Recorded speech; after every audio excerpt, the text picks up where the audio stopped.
Have Donald Trump and Giorgia Meloni just turned a political alliance into a public feud? In today's discussion, we're looking at a surprising exchange involving former US President Donald Trump and Italian Prime Minister Giorgia Meloni.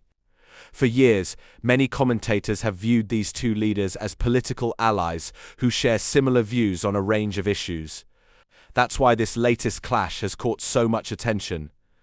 What started as a dispute over a photograph has quickly evolved into something much bigger, raising questions about diplomacy, political image, social media influence, and the personal dynamics between world leaders. More importantly, this disagreement arrives at a time when major international issues from NATO and Ukraine to tensions involving Iran are dominating the global agenda. As you watch, pay close attention to what the guests say about the deeper causes of this conflict. Is this simply a misunderstanding amplified by social media, or does it reveal growing cracks between leaders who were once seen as close political partners? And here's my question for you. Should political leaders publicly challenge each other online? Or should these disputes be handled behind closed doors? Leave a comment below and let me know what you think. Don't forget to like, subscribe, and turn on notifications for more political analysis and current affairs coverage. Interesting insights ahead. Let's watch the clip together, and I'll give you my thoughts at the end. Italy's Meloni says Trump made up a story that she begged him for a photo at G7. Italy's Prime Minister Giorgia Meloni has said she's astonished after President Donald Trump told Italian TV she begged him for a picture with her. These comments quite obviously have provoked an open row between the two leaders. Let's discuss this with Peter Conradi, European editor of the Sunday Times. Hi, Peter. Thanks for joining me. Hi, good afternoon. I mean, this seems like a light-hearted bit of badinage, but what was really going on here? Yes, well, it all centres on the summit, which just took place in Evian in France. And as you said, Trump gave an interview to Italian TV yesterday saying that Meloni had begged him to pose for a photograph. Now, Meloni is just as adept and obsessed with social media as Trump is. And so a few hours later, yesterday evening, she released a message saying, no, I didn't. You've kind of made this up. Trump then overnight, as is his wont, because Friday night seems to be tweet night or truth social night from Trump, he then hit back, claiming that, her popularity was flagging and that she just really needed the picture for him. Now, it appeared to go all quiet. I was getting a bit disappointed. Then about half an hour ago, Meloni, back on social media, writing in English just to make sure that the message goes through, saying, President Trump, these continuous and free attacks are meaningless. Went on to say, being your friend's done nothing for my popularity, and then signed off saying, in any case, my popularity is none of your business. I'd suggest you focus on yours. Cool. Ouch. Gosh. So what's going on behind it? Basically, ideologically, the two are very, very close. They're both on the right. They feel, agree on certain things. They disagree, however, on Trump's war against Iran, basically because Meloni knows that it's hugely unpopular with Italians, as it is with most Europeans.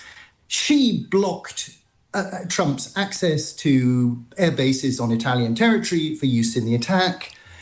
He got cross about that. She also defended the Pope, who Italian leaders have to defend when Trump attacked him over the war again.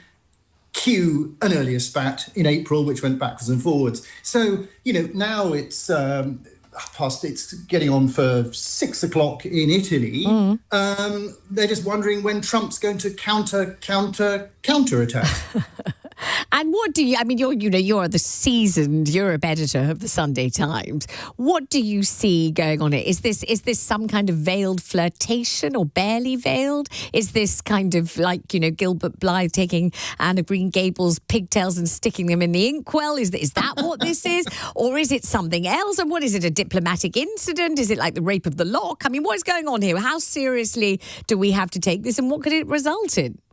Goodness me, I'm just sort of working my way through those similes or metaphors. What's it like? I mean, it's basically two leaders, I suppose, who are, for whom, who've got strong personalities, whose popularity is based very much on who they are and on their image. One could perhaps draw a contrast with the current leaders, should we say, of certain countries in Europe or slightly off the coast of Europe. Yeah, so, we get why you want to be Europe editor. It makes a lot of sense. More colourful, more flamboyant, more fun, isn't it? Fun. Indeed. Yes. And so therefore, unlike, one can imagine if this were Sir Keir Starmer, and this, Trump said this is about him, he would sort of be closeted with aides saying, oh, how can we kind of calm this down? How can we calm this down? But Meloni, by contrast, sees an opportunity in it. She sees that, it's popular sticking one to Trump, as it were. And so, what is there to lose, really? I like the bit where she said, I did not beg you for a photograph. Italians do not beg for anything. I really like that. I thought that was fabulous. Thank you very much indeed for joining us. Such a pleasure to have you on the programme. Hope we do so again. Peter Conradi there, Europe editor of the Sunday Times. Let's speak to Gina Abercrombie-Winstanley, who is former US ambassador, Middle East analyst and distinguished fellow at the Atlantic Council. Hello there. Thank you so much for joining us. I mean, do you see this as a light-hearted badinage, or do you see this as a potential for a kind of diplomatic incident? How seriously are we meant to take this? Thank you for having me. Pleasure. Well, it is a distraction from the other huge issues that the president has to deal with. And it could have an impact on some of the issues that the EU and the United States are dealing with. Mm-hmm. And if it did, what would the impact be? Well, first of all, we have Ukraine, and we have the demands for by the U.S. for the EU member states, NATO rather, to increase their spending. Ms. Meloni has been kind of a bridge for NATO, for the EU, with being the whisperer for President Trump as his friend, as they have both referred to themselves as. And so she cannot be a bridge anymore if they're having this kind of dispute. And we know the president has a very tender ego.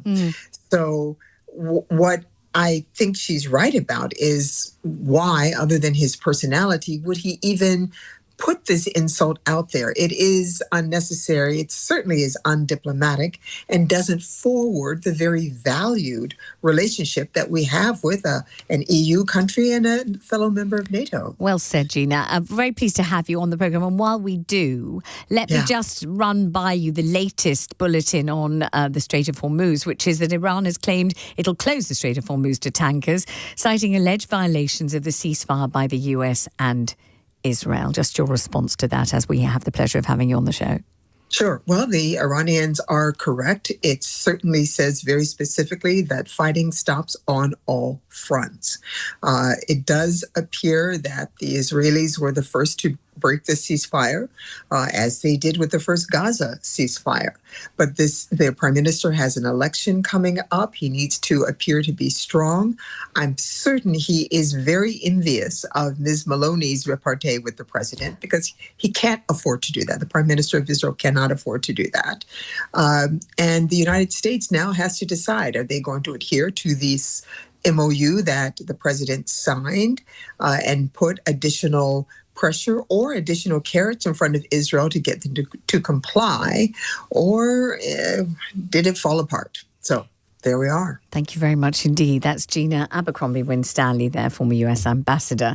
What does it say about modern politics when a disagreement over a photograph becomes an international headline? After listening to that discussion, what stands out most is not necessarily the photo itself, but what the exchange may reveal about the relationship between Donald Trump and Giorgia Meloni.